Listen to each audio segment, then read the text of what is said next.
much larger or a much thicker shell on their egg because it's much closer to the ground all the time, and it's actually on the ground when they're passing that egg back and forth. With the Gen 2s, which is what this smaller one is, you'll notice a little bit smaller egg and also not nearly as thick of a shell. These guys all build nests out of rocks. Cool. Over here, all of the smaller species will build nests. As compared to my head. Have rocks like this. We put a bunch of those out at the beginning of breeding season every year. Part of their whole mating ritual, they pick their mate, decide where they want to build their nest, and then pick the rocks that they want to use to make that nest out of. And they'll do that together. They will collect those together, build their nest. Once they've got that nest built, and they're actually able to lay 2 eggs each season. So the smaller guys have the possibility of having 2 chicks each season, where the kings and the emperors will have just 1. That's Thank you for holding everything. It's cold too.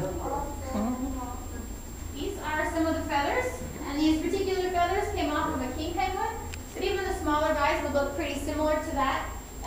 Those guys have, you'll notice, very small feathers, but they've got about 70 feathers per square inch. So they have a lot of them packed really densely together in a pretty small area to help keep them warm. And then we were looking at that chick that's outside.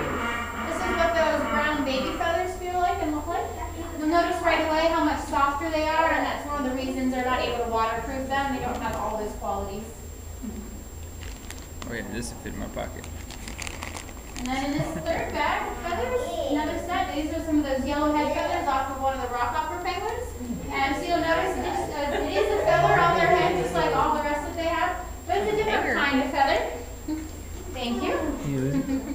It's the same color. What? Look at that. Same color.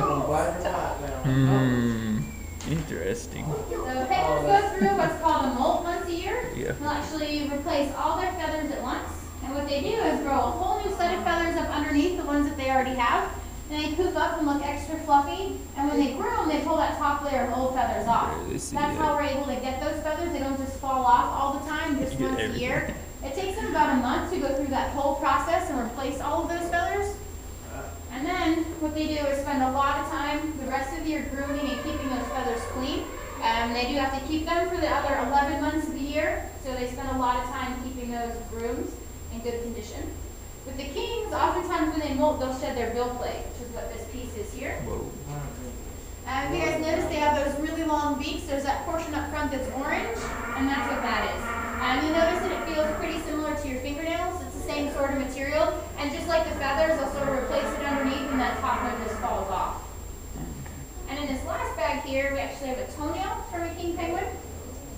These guys are usually pretty good about wearing their nails down on their own. So just as they're getting in and out of the water and walking around, they're constantly using those nails and wearing them down.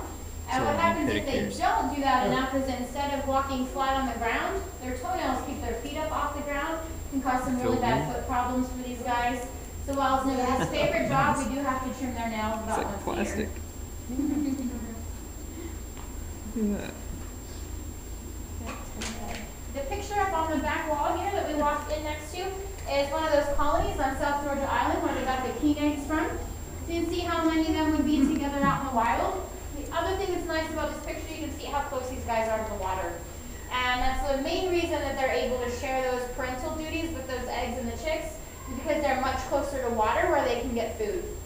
So if any of you have seen March of the Penguins with the emperor penguins, you notice when the female lays the egg and goes to get food and comes back, that chick is hatched out already. And it takes about 2 months for that guys to hatch out. So they do basically give the male the egg, and they're going to do all that rearing and hatching at the beginning there. With the kings, they're so much closer to water that they're able to take turns with that. So every couple days, they'll switch.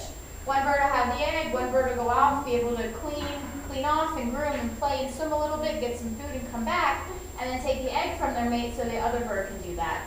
So we do watch these guys to make sure that they do that same thing here.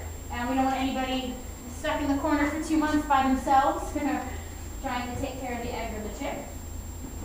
Pretty neat for these guys.